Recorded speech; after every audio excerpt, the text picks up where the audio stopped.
Assalamualaikum warahmatullahi wabarakatuh. Perkenalkan nama saya Cantiknya Gita Permata dengan NPM 215561010.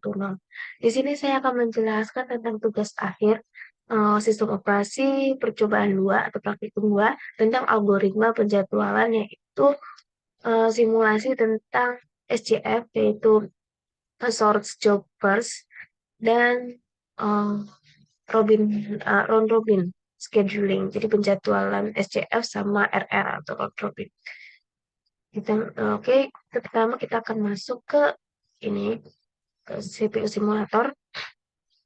CPU simulator. Habis itu kita akan ke compiler sesuai dengan modul.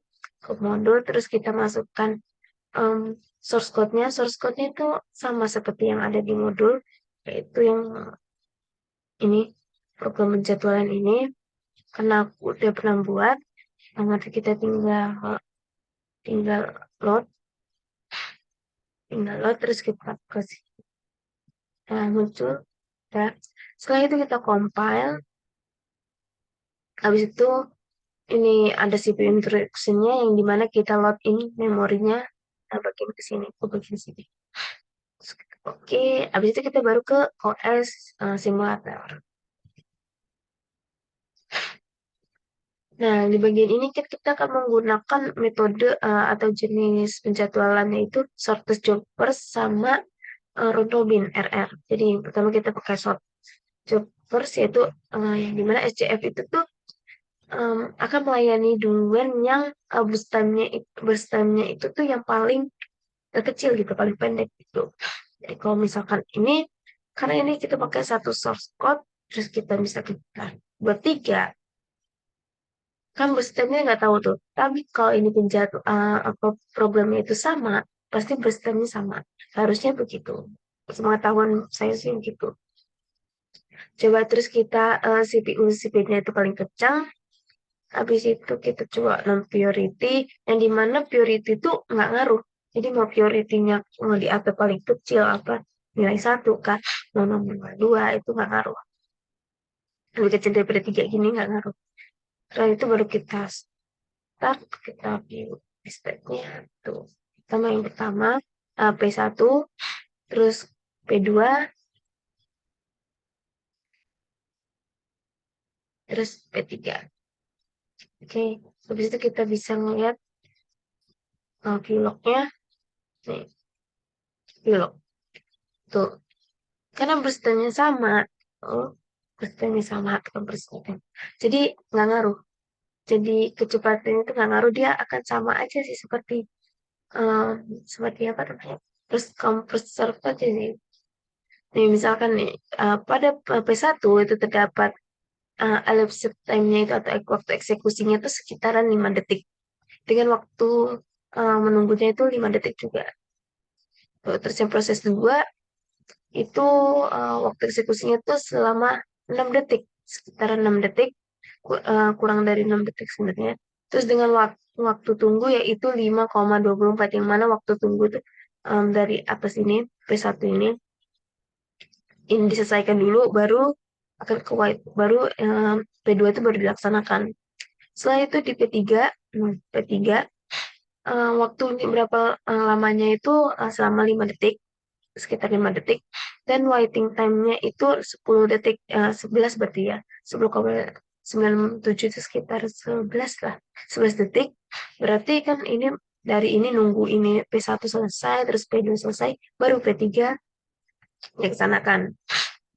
Terus kita lihat statistiknya, tuh kan, di P1 dia mulainya dari nol kan, terus P2 itu P1 nunggu waktu eksekusinya tuh 5 detik, baru P2-nya jalan di 5 detik ini. Setelah itu dia nunggu lagi ke 5 detik, 5-6 detik kan, di sekitar sini kan tadi tuh, baru yang P3 ini akan menjalankannya yang ke 10 ini. Habis itu ya udah gitu. Dan only waiting time-nya tuh, waktu tunggunya tuh rata-ratanya 5 detik. Oke, kita reset semua, clear. Setelah itu kita akan ke, nah di non preemptif sama preemptif itu, kalau coba di modul, kalau non-preemptif, bila CPU diberikan pada proses, maka tidak bisa ditunda sampai CPU-nya selesai. Tapi kalau preemptif, jika proses baru datang dengan panjang CPU busnya itu lebih pendek dari sisa waktu proses yang sedang dieksekusi, maka proses ini akan ditunda dan diganti dengan proses baru. Skema ini disebut dengan short slimming time burst.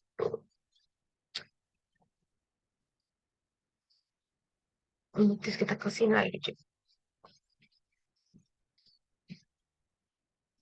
Jadi kalau kita coba kita klik, kita start laptopnya P1, P2, P3.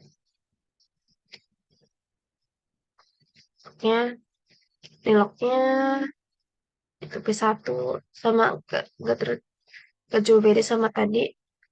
Tuh. Karena programnya sama, jadi sistemnya source code sama kan tadi. Programnya sama, jadi gak ngaruh sistemnya. Yaitu 95. Oke. Habis itu kita baru yang primitif juga sama sih harusnya. Kita klik 3 kali. Terus kita start statusnya di P1, P2, P3.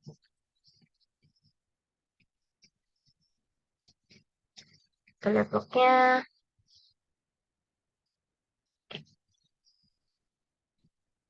Ini sama P1, prosesnya selama 5 detik, terus waktu tunggunya itu 0,06, mulainya baru 0,6 detik, itu baru mulai. Terus habis itu ini P2 juga sama, sekitar 4 detik, terus dengan waktu tunggunya itu sekitaran 5 detik, yang 4,96. Setelah itu baru yang ketiga. Oke, seperti ini. Itu clear. Coba kita lihat statusnya. Tuh. Dimana P1 akan mulai dari 0, dan P2 akan mulai dari 4, detik ke-4, dan P3 akan mulai dari detik ke-9 tuh. Berarti ini selama 4 detik, P1 ini. Yang P2 itu selama 5 detikan, dan P3 tadi sekitar berapa? Berarti kalau ini 4, berarti ya 4 detik. Terus kita akan ke round robin. Round robin itu sistemnya dia pakai konsepnya tuh pakai time sharing gitu. Nah, apabila dan apa kayak time quantum gitu, quantum. Jika nilai time quantumnya itu lebih besar daripada apa sih? Ininya, sistemnya lebih programnya, maka itu apa? Dia tuh konsepnya akan sama seperti first come first serve gitu. Jadi coba kita nyoba ke primitif, terus kita tiknya itu tadi kan burstnya, misalkan kita burstnya itu kalau tadi kan 95 ya, dan kalau kita atur ke 5 berarti sekitaran berapa kali jadi ya kalau 5 detik 95 bagi 5 ya sekitar. Coba kita coba 10 aja, 10 berarti 10 itu berarti sekitar 9 9 kali 5 kali lah, 9 kalian lah, 9 kali memproses itu proses ininya. Coba kita coba start, kita create create create, terus kita start, kita lihat tuh dia ngulang-ngulang ini sampai karena tadi 95 ya. Kalau di sebelumnya kan tadi kita lihat bus time-nya itu 95. Berarti kalau ini 95 dibagi 10 itu berarti ya 9,5, berarti 9 kali ditambah angka setengahnya gitu, setengahnya proses ini. Sudah. Terus kita coba kita lihat clock-nya. Tuh. Clock-nya tuh dia sampai berkali-kali nih, berarti sekitar sampai 9. Kita misalkan 1 sampai 3, 1 terus 2 3, 4, 5, 6, 7, 8, 9. Nah, 9 tapi karena mentok sampai sini. Karena saya 9,5 selesainya. Jadi cuma sampai 1, 1. Nah, nih, lihat nih. Lama waktunya 21 detik proses 1. Waktu tunggunya dimulai dari detik ke 1 ini. 1,41. Terus tuh burst time-nya cuma 9 kali. 9 kali. Karena tadi kita ketiknya itu kita atur 10. Cuma kalau kita atur ke 5, berarti 95 bagi 5. 95 bagi 5 itu. 5, berapa ya? Ya sekitar-sekitar lah. Terus ini juga 21 detik kan, sekitar itu. Dengan waktu mulainya segini. Ya, ini. Sama jadi 20, yang ketiga malah 20. Terus ini waktunya segini. Dan rata-rata waktu tunggunya tuh 7,97, berarti sekitar 8 detikan. Coba kalau kita lihat statusnya. Nah, nih. Dimulai itu dari satu detikan bener. Kalau dan ini sama rata. Dijalankannya tuh barengan tuh bergilir gitu, bergilir. Bergilir dari mulai dari satu ini satu satu satu kan tuh sama tuh satu satu satu. Ya. Waktu tunggunya tuh sebenarnya sekitar 1 ya. Ini benar 1. Ya seperti itu. Seperti itu round robin. Itu dari dia mulainya dari tiknya gini. Kalau misalkan kita misalkan 5 nih, kita coba 5. Create, create, create. Start.